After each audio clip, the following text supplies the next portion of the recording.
morning, everyone. Great to see all of you here. Welcome to our second annual Women in Tech Festival. Yay! Hope you all had your coffee. Yeah. We have so many great speakers in the house today, so we're pretty excited and hope you are just as excited as we are.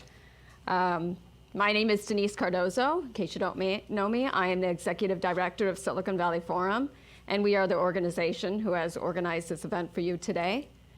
So by show of hands, who doesn't know about Silicon Valley Forum? Okay, so there's a few of you.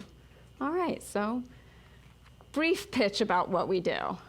So we organize over 130 events per year, and they're pretty much all focused on the technology and entrepreneurial ecosystem, not only here in Silicon Valley, but also globally. So we worked with over 40 countries, I believe, in the past 3 to 4 years, putting together many activities, immersion programs, pitch events, lots of different things. If you want to know more about all the activities we do, you can visit our website at svforum.org. I would like to mention the one big event, our signature event that's coming up, and that's the World Cup Tech Challenge. It will also be held here at Microsoft, and that one's a pretty exciting event. We have probably 30 plus countries competing for the World Cup in technology. So if you want to know how your company can participate in that, please go to worldcuptech.com.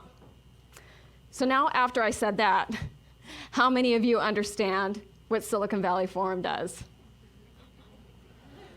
So there is still a few. I need to work on my elevator pitch. That's what that tells me.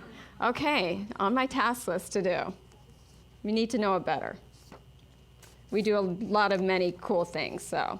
Of course, we couldn't do all the cool and wonderful things that we do without the support of all our partners. So I really want to give a shout out to those sponsors and partners who helped us today put on this amazing event. So a very special thank you to our host and premier sponsor at Microsoft.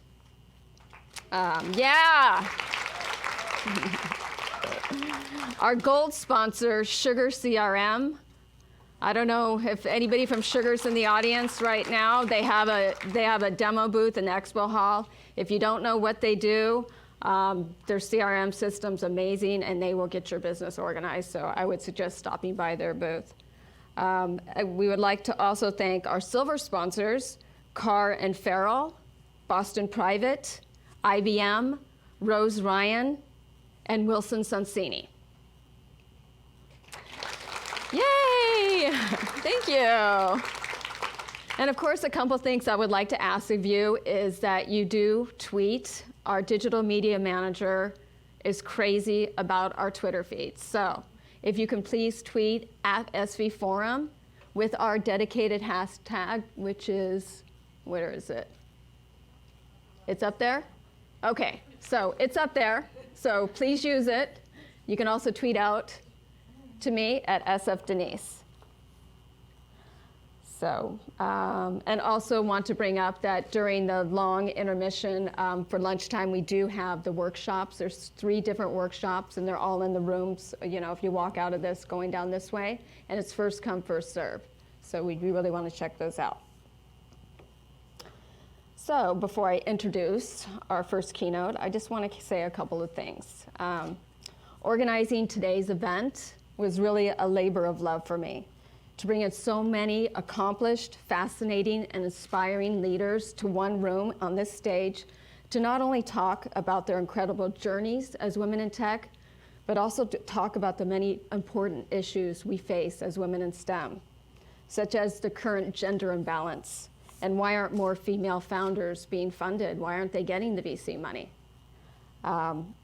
Change the ratio to me is more than a trendy hashtag. It is really a call to action.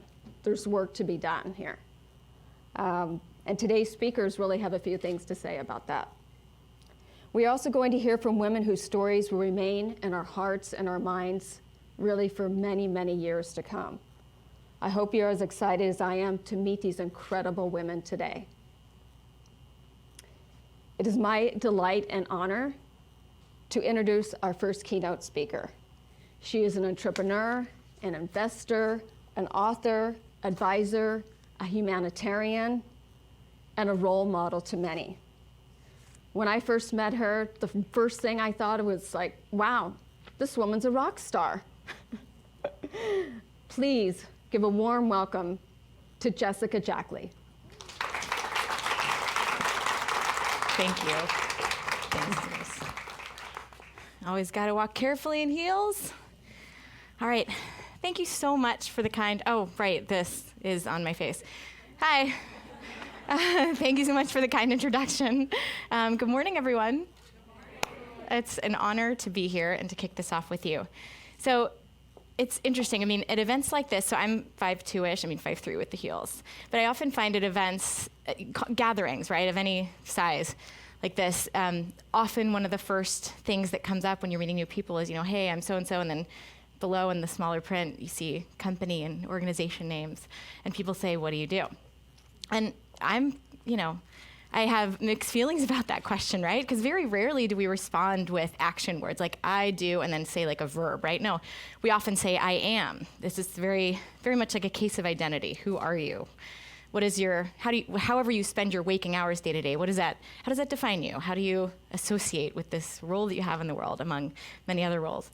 And for myself, as Denise said in the introduction, I'm an entrepreneur, among other things. And I remember, 10 years ago, maybe 11 years ago, time is passing, I would have laughed. I would have been shocked, possibly even offended, had you told me that one day I would be saying, I'm Jessica and I'm an entrepreneur.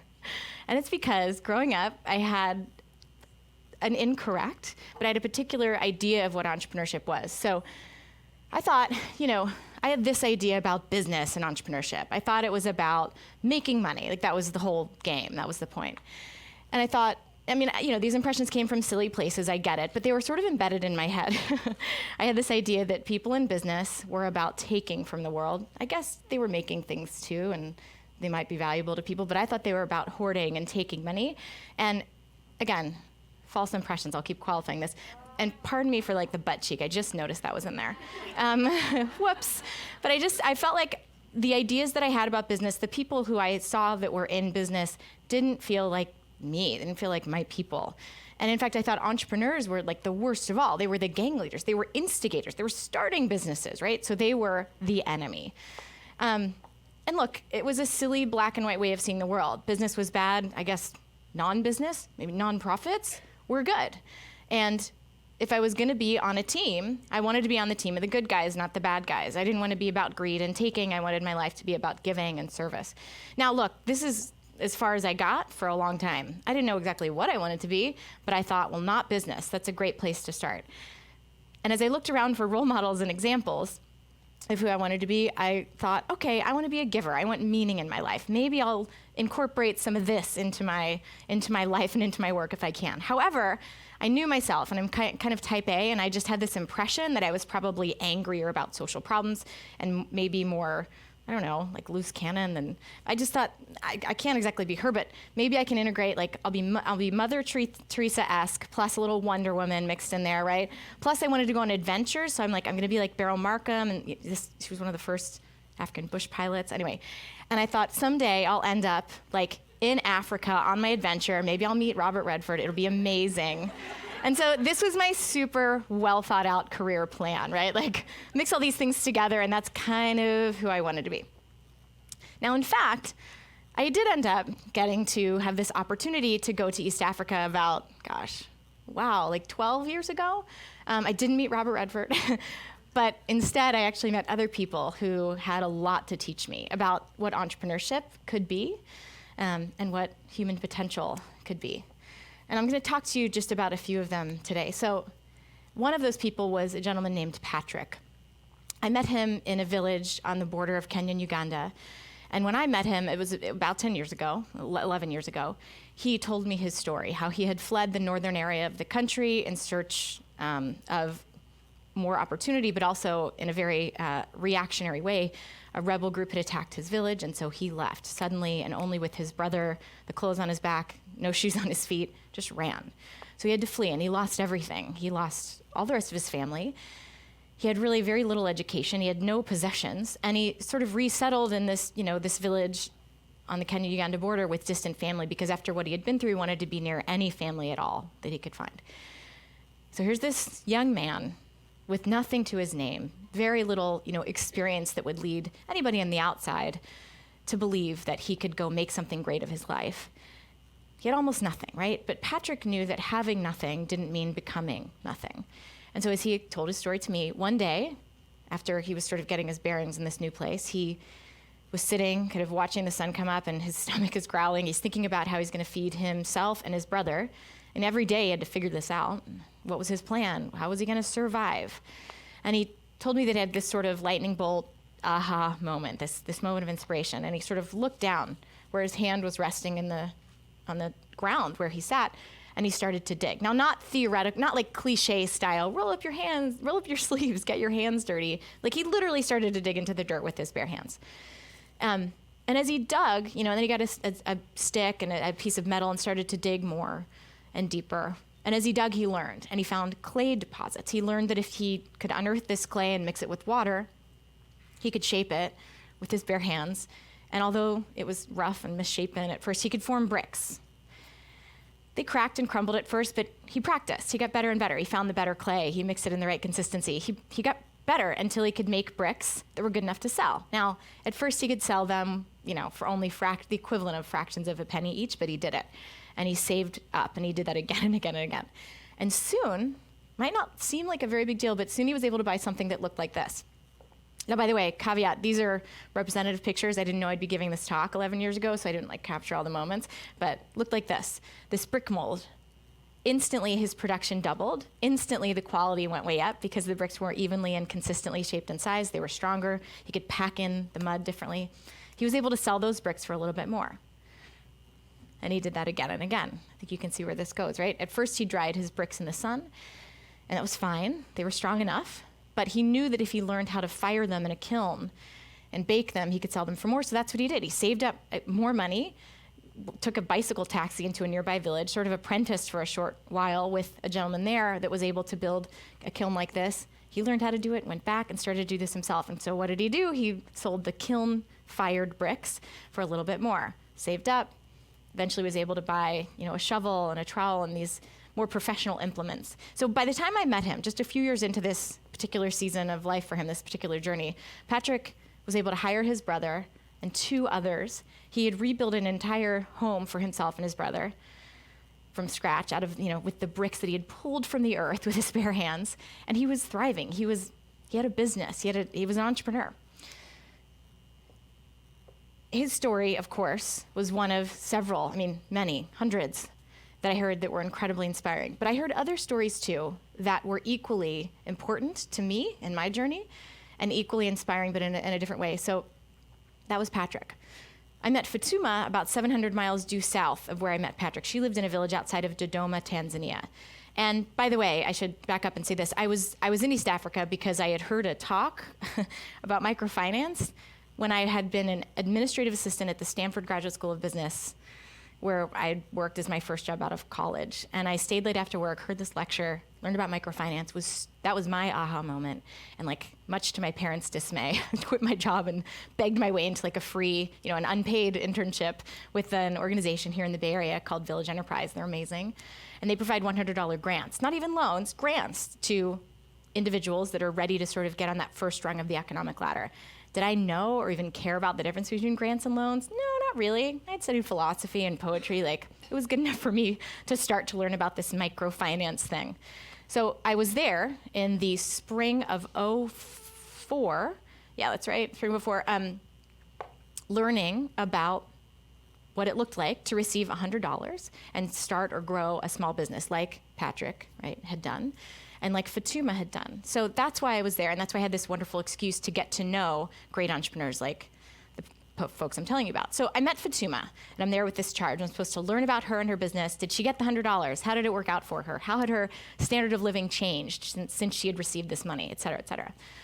So she welcomes me, pulls me in to her home. And by the way, she lived in this really lovely mud structure, but it looked a little bit like this on the outside, but on the inside, some of the ones that I had seen at that point in time were really actually quite cozy feeling. They were well lit and they had furniture and other implements, and they felt sort of homey.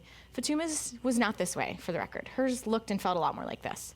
There was nothing in there except a mattress and some chairs, and so she pulled me into this dark place, and we sat down on these folding chairs, and she began to tell me about her business. I kind of started to go through my basic interview questions. And as I asked her about her business and we started to get into the numbers, she pulled out these blue books. Now, does anyone have a visceral stress reaction when I say blue books? Right? I know I'm dating myself, but I use these in school. Like we wrote on paper, and I used them for pop quizzes. Somehow she had gotten a pile of blue books, and this is where she kept her records. So she pulls out these blue books, is showing me the numbers, the records of her, sales in her charcoal selling business. And the numbers are kind of amazing. It seems like a relative rags to riches story that I was looking at. And I pushed her on it, I grilled her, I asked her, I tried to do my own little freestyle audit. And in fact, these numbers were correct. She was doing quite well. And as I was processing this, she excused herself for a minute, went and got tea, because tea's a big deal in East African culture, and drank a lot of it. She came back with the tea a few minutes later, and while she was gone, I was sort of looking around. I didn't see any signs of newfound, again, relatively speaking, newfound wealth. And as she came back into her home, I re-examined sort of her, took that in again, and she had tattered clothing. Her shoes were kind of falling off her feet. She was missing some of her teeth. She was not a picture of wellness or health. And so I was confused. So I started to ask her more about where the profits of her business had gone, because certainly the business was growing, but there was a lot left, and I didn't know why those profits hadn't been used to better her life. At least I couldn't see where the benefit was. And I started to ask her about that. Fatuma, so have you used your profits to send more of your children to school, to buy mosquito nets, to, a toothbrush, more protein in your diet? I threw everything out there that had been sort of a typical life improvement that I'd heard from a lot of other entrepreneurs. And in short, to kind of fast forward through this part, she had answers that were very confusing and a little bit depressing to me, because she mostly said things like, no, I'm fine. My life is as it is. My days will pass. My business is fine. So she was very sort of muted about it. And when I really pushed her, I said, well, where's the money from this? She got a little grin on her face and looked around like there was anyone else in this small hut, and sort of tiptoed to the other side of the room and pounded the ground near her mattress and said, it's in the World Bank, and then starts cracking up. She'd literally buried the money in the earth, and she called it her World Bank. I mean, it was a really funny joke. You don't joke a lot when you're doing poverty alleviation, surveys, but she had a sense of humor. And so we laughed. That's what she had done with her money. She could have done so many other things, but she had decided at some point to stop. She had stopped believing that her life could really be much better, much different, and she had stopped growing. Now, again, another caveat, I would never wish for somebody to be some endlessly sort of hungry and materialist consumer. I admire people who can be content with whatever they have. But there was something about Fatuma that made me sad, because I could tell that there was a fear in her. She had stopped, right? She'd fallen short of reaching, I thought, her potential. And so, look, people like Fatuma and Patrick and so many others inspired Kiva, and Kiva's grown. It's been 10 and a half years. We're closing in on $1 billion, with $1 billion in loans, $25 at a time, from individuals to other individuals all around the planet. I was there for the first few years, and I left and did other ventures, but there are 120, 30 plus staff right up the road in San Francisco who are making this thing go, and I'm cheering them on every day, and I'm very proud of them. So Kiva happened, and I'm grateful for that experience, incredibly grateful. And I'm grateful to Patrick and Fatuma and so many others that inspired it, but they inspired something else in me personally that I have carried with me, and that I think has changed the trajectory of my life. Because meeting those individuals made me start asking a question that I couldn't shake. I started to ask myself, okay, why do some people end up, like Patrick, really fulfilling great potential? And why do some people fall short? In essence, why do some people dig and some people bury? And I think I've come around to believing that the answer has something to do with entrepreneurship. So get a little academic on you for a minute. My favorite definition of entrepreneurship is this. It's Howard Stevenson's, a Harvard Business School professor, and he says, entrepreneurship is the pursuit of opportunity without regard to resources currently controlled. And nobody in here is swooning, so I'm gonna say it again, because I think it's a pretty romantic and beautiful, Howard Stevenson probably wasn't but I think it's a pretty beautiful, passionate definition. The pursuit of opportunity without regard to resources currently controlled. This tells me that entrepreneurship, right? Thank you, I've never been applauded. That's, yes, right? So it's about the pursuit. It's about this running after, with wild abandon, running after this thing that you see out there that you want to make real, running after this opportunity without regard to the barriers before you, to whatever you lack or have lost or left behind. It's this running towards something. It's about the pursuit, not the possessions. I find that to be radically freeing and inspiring. It's not about resources currently controlled. It's not about how much money you have or other external resources that you currently control. And it's not about any of these voices that I think we can listen to, real and imagined, right? That tell us that we don't have the right things to keep moving forward. We don't have enough resources, or we're not old enough or young enough or smart enough or any of the other things that you can be told. And by the way, for the record, as far as I can tell, there's always something. There's at every phase of life, right? I mean, just take the first two, old, young. Okay, well, we're always gonna be one of those, so there's always something that somebody else can tell you or that you can tell yourself about why, I guess I should just stop here. I shouldn't keep pursuing my real dreams or the things that I really want for my life. And I think the most dangerous version of this is where there's not even an, adjective in there. That's just, we start to believe that we are not enough. Great entrepreneurs don't listen to these voices. They don't buy into this. They don't listen to ones on the outside, the audible ones that come from real humans. And they don't listen to the ones that are inside of us, the kind of invisible, quieter ones that we tell ourselves sometimes, the ones we hear in our own minds. They know and they believe and they're totally convinced that there's always a way forward. So look, this is the kind of person that I want to be. This is why I feel okay now saying, I am an entrepreneur, at least I'm trying to be. I'm trying to every day live entrepreneurially in my work and my life. I want to excel, like the Patricks and others of the world do, at imagining and truly believing in a different version of the future that can be better for me and the people around me and maybe even more than the people just surrounding me. I want to get good at telling that different story to others to allow them to see it and believe it too. And like so many entrepreneurs I've met, I want to, and I'm trying to practice this resilience, right? That leads people to choose day after day to move forward towards that vision. It's not always easy. It's not always clear what that next step can be, but I think these great entrepreneurs keep taking steps forward. And look, these are the kinds of entrepreneurs that you can find, on Kiva. This is not a Kiva commercial, but they're there. And I honestly find a lot of those stories very inspiring. But they're all around us. And sometimes, by the way, they don't even call themselves entrepreneurs, so they're harder to find. They're just people who are living it out, right? They're people who make this choice every day to move forward to what they want to achieve, what they want to see in the world, despite barriers that exist. They're people that choose to see abundance in the world, not scarcity. And they choose to believe this truth that we all have something to offer right now, today. And there's a way to give that to the world. They believe that it's always possible to unearth potential and to build something good, something valuable, something the world can use. We can be like them. I at least hope that we can practice and make our journey and over time get more and more. It's maybe asymptotal, I don't know, but I want to become more and more like the Patricks of the world. I'm trying, and I think we all can try to choose this mindset, to choose this practice, to choose not to listen to the voices, real and imagined, that hold us back. I'm trying to choose to be an entrepreneur, or better yet, to choose to live and work entrepreneurially, to envision how the world can be different and better, and to see and seize opportunity, even when it seems like there's nearly nothing to begin with. So to close, look, these are my kids. Maybe it's like cheating to do a kid picture at the end. But I find, it's a whole other talk, right? I just find parenthood to be so inspiring. And I believe, and tiring, but anyway, I believe we're all born knowing very well how to imagine and how to dream. We come in the world ready to do this, right? We're convinced that we can do anything. I've had more conversations lately about no, Cyrus, you cannot fly. Do not jump off of that. But we believe that we can build or become or do anything that we can imagine.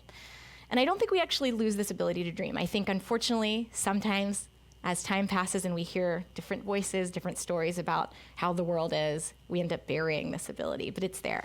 So today, if I can leave you with one thing, I want to remind us all, I need the reminder every day myself, to not bury this, but to dig it up, to unearth it. This great ability that we all still have, dust it off, start using it again, to believe that things can be different in the future and that we can take steps to get there. Opportunity is everywhere. It exists all around us, and great potential exists all around us, and most importantly, within us. So run after it with wild abandon, pursue it. There's nothing that needs to stop us. There is always a way forward.